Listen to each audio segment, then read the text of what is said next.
So, listeners, I just want to key you up before I say hello to my partner here. He's promised that he's going to pretend to laugh.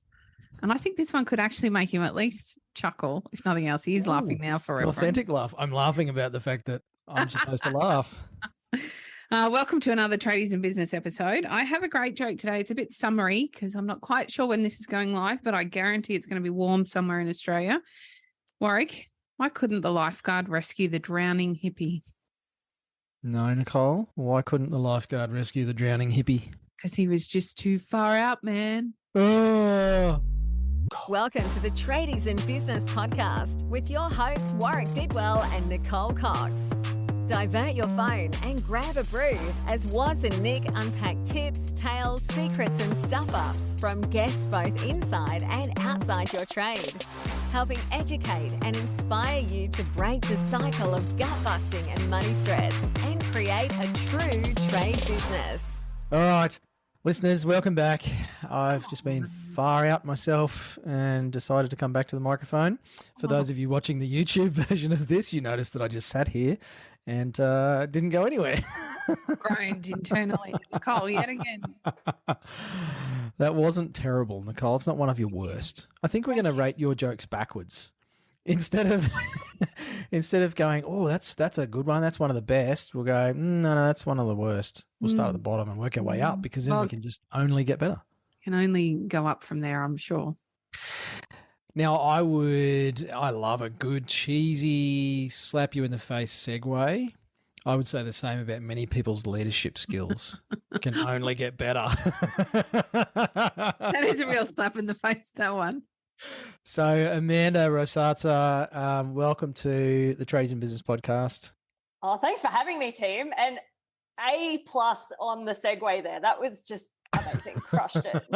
He's very good. Probably almost as bad as Coxie's joke, I think. Or maybe worse. Now, Amanda, you are one of a long line of fabulous people who have spoken at our Tradiepreneur conference at the back end of 2022. And so it's always great to get some of our speakers back and to come and talk on the podcast so that our non-tradiepreneurs, I mean, why would you not want to be a tradiepreneur? It's true. So that our podcast listeners get a bit of an insight into some of the cool people that we get to come and share their knowledge and their wisdom with our clients. So awesome to have you on the podcast today talking about, well, I think leadership won't be the only thing based on what we heard from you at conference. I'm sure you'll cover some ground, but tell our listeners a bit about yourself, Amanda. Sure. So my thing is culture, really passionate about helping organizations to improve their culture. So, and not just about improving it, it's about building a high performance culture. Mm-hmm. So, and for me, I look at it through three lenses, or we look at it in three different ways. So leadership experience, customer experience or client experience, and also employee experience. So the experience that our team's having. And once we have all of those three in alignment, challenging can be done, then we're setting ourselves up to win. That's my jam. Nice. How did you come to be doing this, Amanda? This is as we spoke about off air, can be a challenging area to work in. How have you fallen into this? That's a long story, Nick. How long do you have? Hours. Hours. The short version was I was always passionate about helping people. And I did go out on my own as a life coach. And then that sort of started to shift more into the corporate space. So corporate training and facilitation. And then one day I was at Disneyland, of all places, and just experiencing what the guests were experiencing and seeing how much the cast members enjoyed their job. The cast members are the employees for those playing at home. Surely, as humans, we can create this in our own businesses. Surely there's ways to do this. So that sent me on a bit of a deep dive into how did Disney do it? How did Virgin do it? How do these major players that have a reputation for having amazing cultures do it? And then I started to move more in that direction. So it all kind of started with a trip to Disneyland, I guess. Wow. Great place for you to do something different. I love it. I think, Warwick, it surprises me how often a common theme or a common denominator comes out with our guests. And we've been talking quite a bit of late about, I think, the customer-based experience and how that can completely transform what a company can look like and the outcome for the business owner in a company. So it's interesting that you've risen that today. I want to ask a really blunt question about leadership, because I love those. have lots of people reach out to us all the time and saying, generally it's the wife. If I call it like it is, quite often the tradie wife, and they're reaching out and saying, my husband really sucks at leadership and we need some help in that area. And I want to know, well, what actually is leadership from your point of view, Amanda? Right. So there's a couple of ways we can look at it. I always first thing I like to say is, okay, so we've got managers and leaders. And the easiest way to set that up, so we're not going through lists and lists of things, if we think about those with a fixed mindset versus those with a growth mindset. Mm-hmm. Now, I know you both talk about this, right? Mm-hmm. So having that growth mindset, so a leader is a visionary. They're open to different ways of doing things. They're open to looking at, okay, is this working? Is it not? Not just staying in this narrow band of how we've always done things, and these are the rules and these are the regulations and this is what we do. Being able to step outside that, mm-hmm. seeing the gray, not just the black and white, mm-hmm. and really being able to show up in, we talk about servant leadership. Mm-hmm. So I'm here for my team, and I'm here to make sure that I'm getting the best out of my team, not just to follow systems, processes, and rules. Is that helpful? Yeah, I think so. Cool. I think that it's really interesting, the complex range of answers we get when we ask that question back to the person who's saying, oh, this person sucks at leadership, because we all have a really different understanding of what leadership could look like. Yeah. And I agree, it's having often the ability to inspire others. Absolutely. Which is very much what you've just said in a nutshell. But that means that you're nimble. It means that you're not fixed, like you're saying. And so have the opportunity then to, I guess, play above the line, which is a concept that Warwick and I talk about a lot. Absolutely. And that is being open to all of the possibilities on the table, taking ownership for your position in everything. And I guess showing by example, leading by example is so often the key. And that's where I think many are unsure how to do that. We're not taught how to be leaders. I think some people are very naturally leaders and others aren't.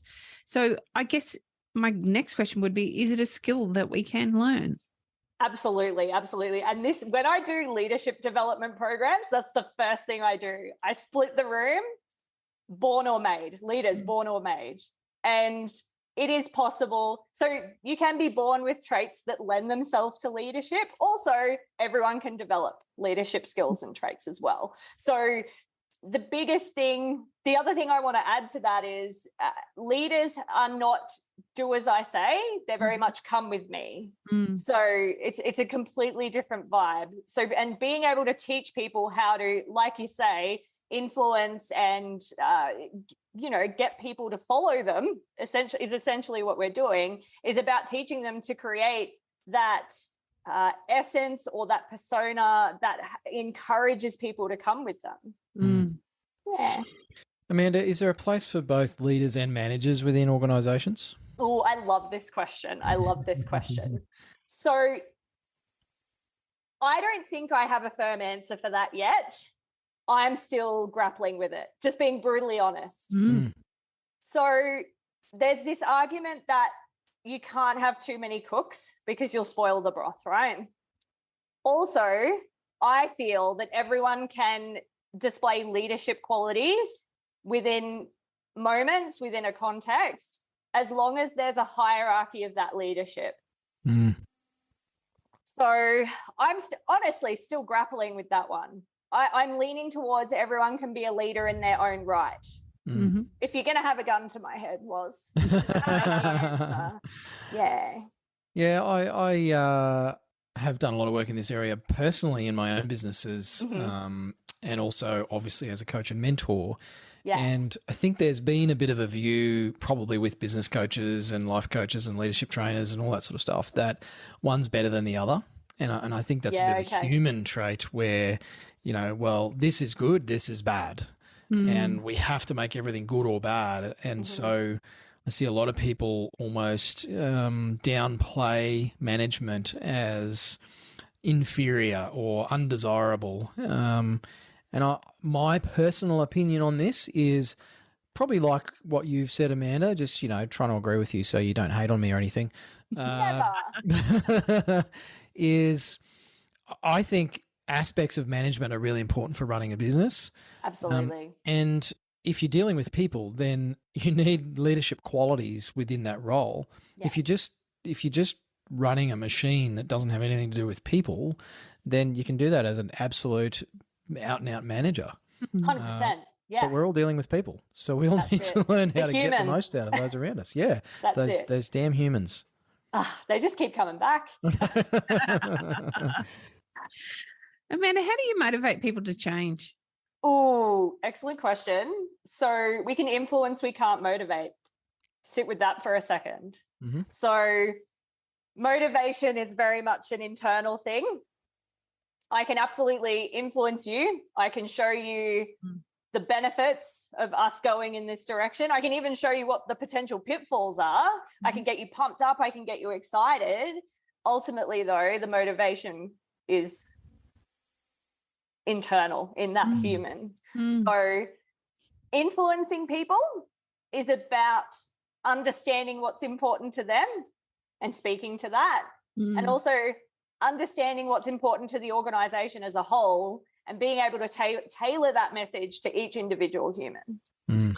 I think it's gives a great insight to something we bang on at our Tradiepreneurs about, and that's involving your team and understanding what your company goals are, and then how they can directly relate back to the team, because we're all, whether we're in business because we want to create a lifestyle or whatever that looks like, it involves money at the end of the day.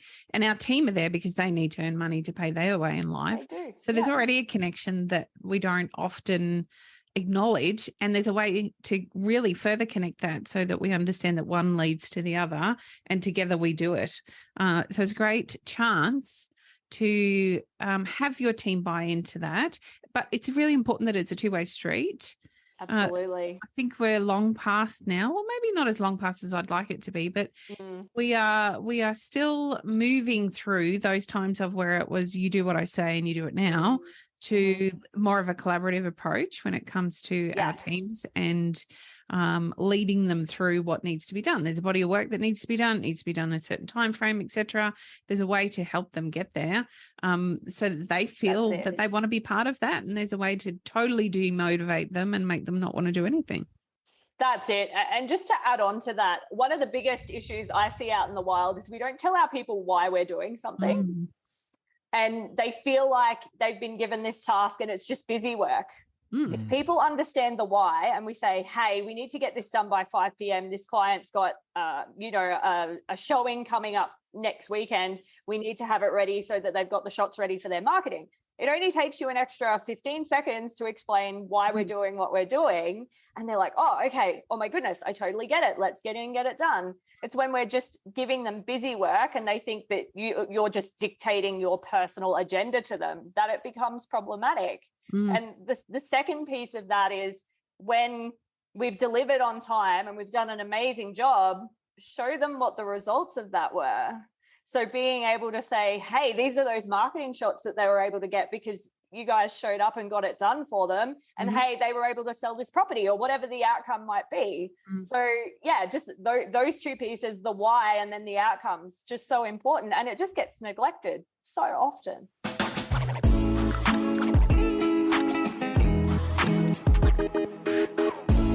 Hey, Tradies in Business, was here. Sorry to interrupt your listening pleasure. I'm joined by Coxie, of course. Hello.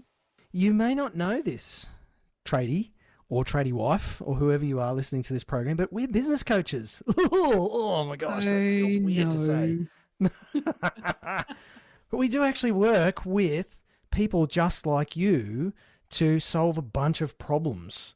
And we have this fantastic program called the Tradiepreneur Program, and that's how we do it. And we do it with a wonderful community of trade business owners who are all trying to fix or improve or change things to progress. Things like getting behind on quoting, Coxie. Feeling overwhelmed, behind on your invoicing, feeling really stressed or frustrated about the money stuff. Sometimes you can pay the bills, sometimes you can't. What about staff? Oh my goodness. Oh my gosh, staff. Trying to get them to do what you want them to do, if you can even find them in the first place. There's so many struggles. And we've seen clients tackle these things in their trade businesses in quite a short space of time, to be honest, during the program, and recruit staff at a time where everybody was saying you can't get good staff, improve their quality from their team, collect their debts much more quickly. We How have about getting sessions. tips? Yes. Getting tips. Yes. So people rounding up, customers rounding up the invoice by hundreds of dollars because they're so happy with the sales process and the experience of dealing with the trade business owner and their team. So some amazing stories from our clients. But, you know, as they say in the commercials, don't take it from us. Hear what some of our clients have to say. Coming into Christmas, we are not worried about money. We've got enough money in the bank to pay everybody's leave. There's work booked in for the new year. And for the first time in a long time, we'll be having 3 weeks off and not worrying about the business. That's probably the biggest win of all. Using the cash flow forecast, I've been able to look into the future and see where I'm going to be situated financially. And it's actually started to have a huge bearing on whether or not I make purchases. By far, one of the best things about working with Nick and Woz are the other businesses that are working alongside them. It is amazing how empowering it is to be working alongside like-minded people who have similar goals, similar troubles. We can all relate to each other, and everybody helps everybody out by figuring out problems with you that they may have faced previously. Everybody has solutions and constructive feedback, and it's an incredibly friendly, warm, welcoming environment, not threatening at all. From every job, I know that I will get a sustainable wage that's industry leading. I can have at least 10 to 20% profit, and I can pay taxes, super, all of that, and I do not have to question whether or not I can because of the way that it's been built, and that is thanks to Tradies in Business and what they've taught me and what I've learned. So there you go. There's some real people. We did not pay them to say those things. And I think that sounds a lot better than Coxie and I reading them out.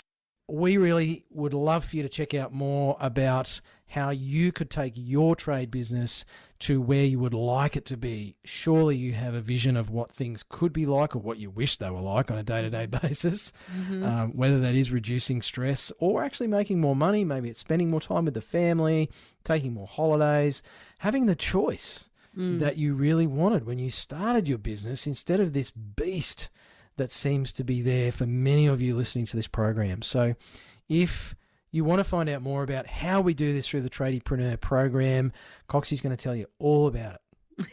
I'm actually not. I'm going to be really secretive and keep all of our magic up our sleeves. What I would like you to do, though, is head on over to tradiesinbusiness.com.au and you can learn all about us, why we do what we do, and how you can work with us, what that actually looks like. There's a whole bunch of free stuff there for you to download. Lots of options. We've always got new stuff going up onto the website and a great place for you to learn a whole bunch more about how you can work with us. You can even book a 15-minute chat. For free. For free. That's how abundant we are. So head over to the website, check it out, book a chat with us, and we'd love to find out if you'd be a great fit for the Tradiepreneur community and start hanging out with some of those people that you just heard from. I think one of the best lessons I ever learned was a hard one, and it was in an exit interview of a team member that had been working quite closely with myself and my husband in the business we were in. And she had two real sticking points, both of which are very valid. And one of those sticking points it was a building company and she never got to go out on site and see the finished product. Never even thought about it. Showed her photos. She was privy to all of the client communications, so received all of the accolades, etc. She had very close relationships with them, but not actually getting on site to see what the outcome was enough for her to consider leaving. So it was a great opportunity for learning myself. It's not something I'd considered because I had a different lens, and that's it. A different outcome for me than what she was looking to achieve. And we don't tend to think about that as business owners. We're so busy stuck in our own lens trying to move forward. We're not thinking about the other lenses. So what you're talking about here, the leadership experience is mine the employee experience is my team, and then the client experience at the end of the day. I'm sure my clients would have loved to have met her in the flesh and had the opportunity to brag and show off their new home that she'd been a very big part of as well. Absolutely. And that's how we create those emotional connections. So then she's got an emotional connection to that project and to the client and vice versa. And then she can take that into the next project. It's gold. It's gold. Absolutely. So, Amanda, I hear lots of people talk about team culture. And they talk about it in very reverent terms because it seems very smoky and hard to pin down and mystical, and nobody really seems to know. Well, when I say nobody, most business owners really struggle with this. They're like, they hear all this stuff that's like, we need a solid culture and team culture drives this, and as a leader we should be fostering great culture, and they're like, so how do I do that? To have bowling nights or beers on a Friday? Like, what's team culture and how do I do this thing? Is there have you got a simple way? I mean, I know I'm asking a huge question here, but is there some ways for people to get a better understanding about how they can influence that, to use that concept that you were talking about before of influencing? Yeah, absolutely. So, and it's exactly what you say. It's an intangible. It is literally like trying to grab onto smoke, culture. So if we sort of zoom right out, so our culture is the way we do things around here. So that is such a sweeping statement, right? That's the way we do things. So it's our vision, it's our mission, it's our core values, as long as we're living by them. So if they're written on the wall or they're written on our desktop wallpaper, or, we got a card in our wallet, that's nice. Are we living by them? Are they part of our common language? So the easiest way to answer that, it's like anything that you do. If you're going to be a healthy human being, so body, mind, soul, it's every little decision that you make on a daily basis that decides what you look like, between 20 and 50, right? Or 50 and 100. So that's exactly with your culture, exactly the same thing. So it's all of these little decisions we're making as leaders within the organization, how we're communicating, how we're giving feedback, having team nights, all of those little decisions that we're making, they all add up to create our culture. I realize that's a very zoomed out way of looking at it.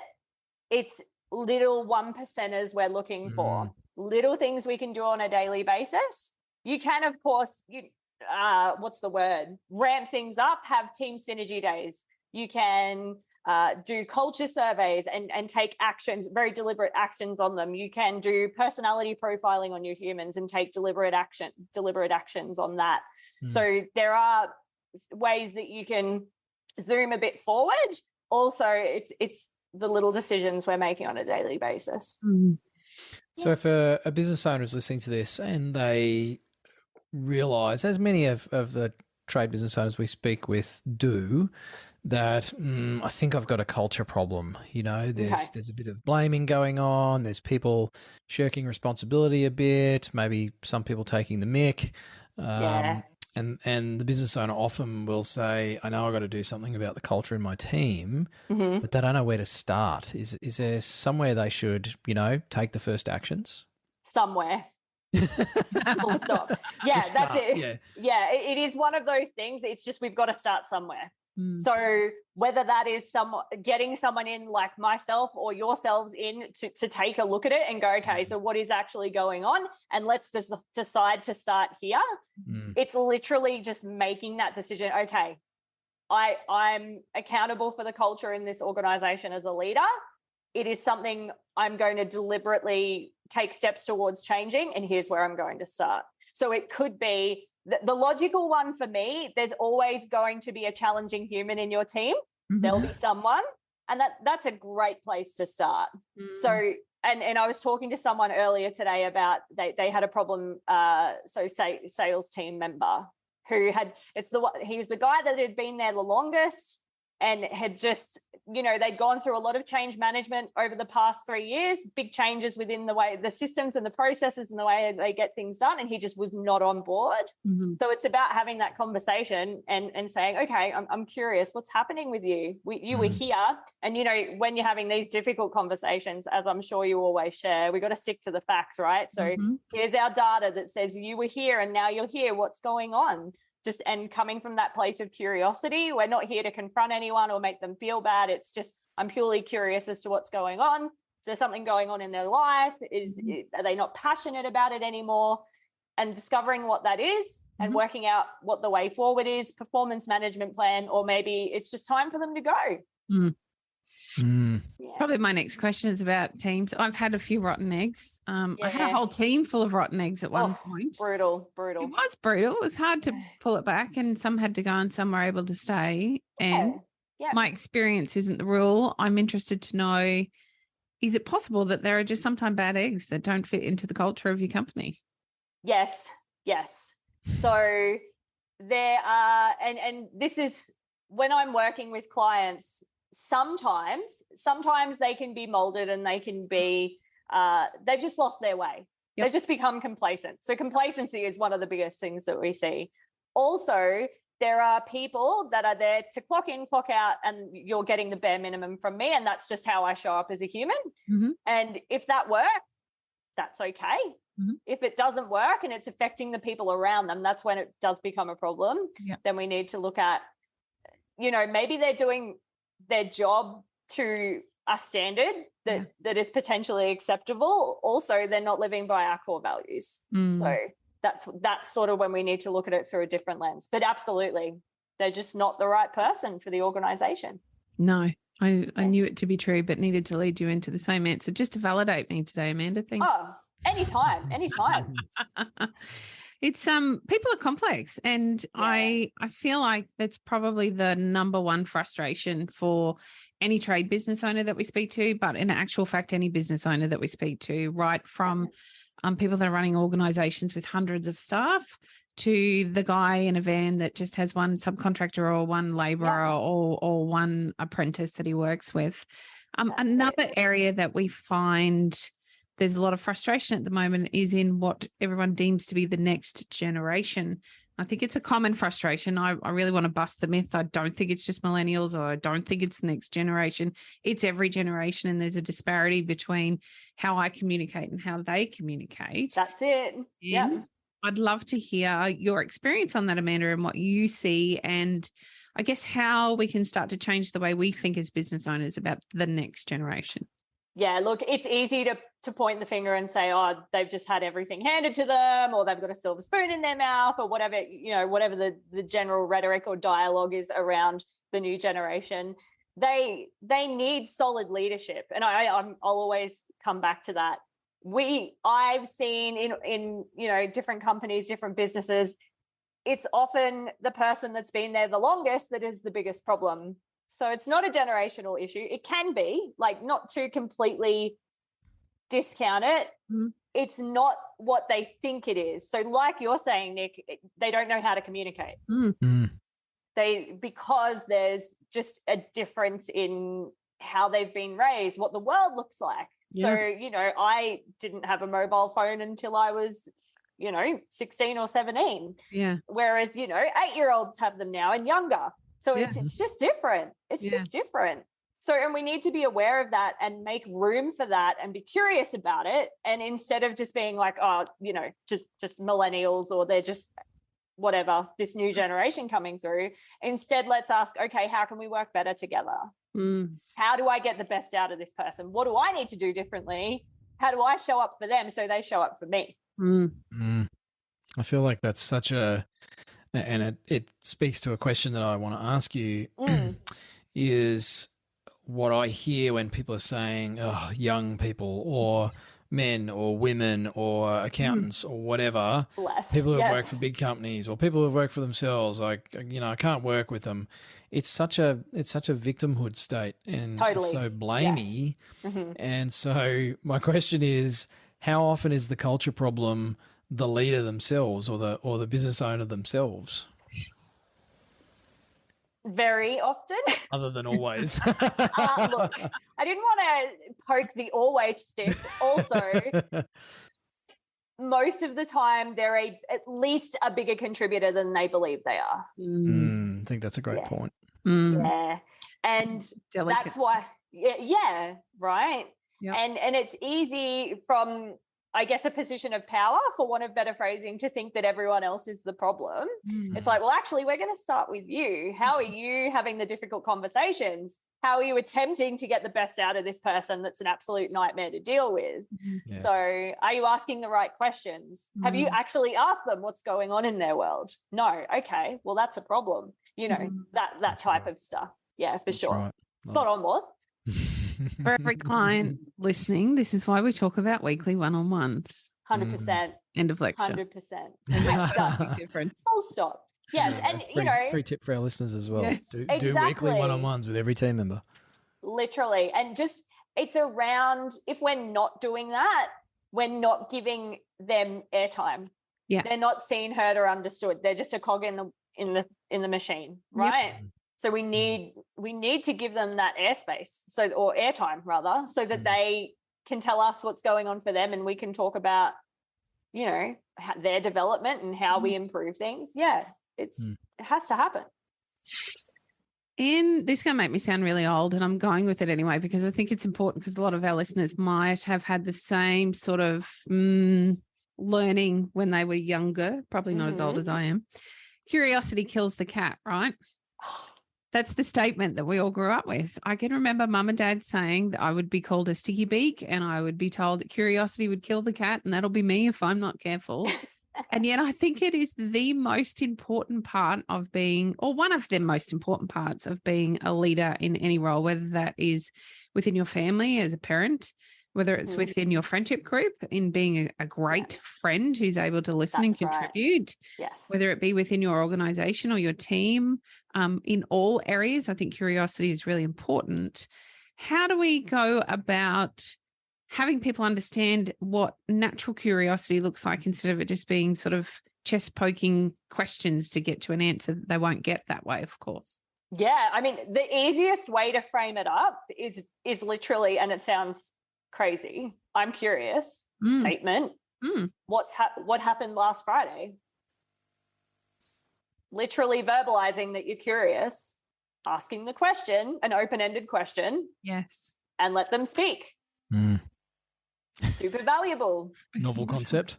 It is. And so many people don't, and Nick, I've never actually thought of it that way. That's really, I'm curious about that concept now, because I grew up with curiosity killed the cat, and I did not develop my curiosity until much later. Because, and you know, we're told to, you know, stop asking so many questions and you know, get back in your box kind of thing. But yes, ask all of the questions. Yes. And be curious, and do what you can to understand the people around you. Absolutely. And that's the first thing, again, in leadership development, is I talk about, we need to develop that curiosity muscle. And we need to teach it and encourage it for those under us, so that they have the opportunity to grow and learn. Because you can't grow and learn if you're not able to ask questions about a task that you're performing, or why we're performing it, or why does it need to be done that way. Lots of the people that we talk to take that as almost an insult. Why would you ask me? I'm telling you to do it that way.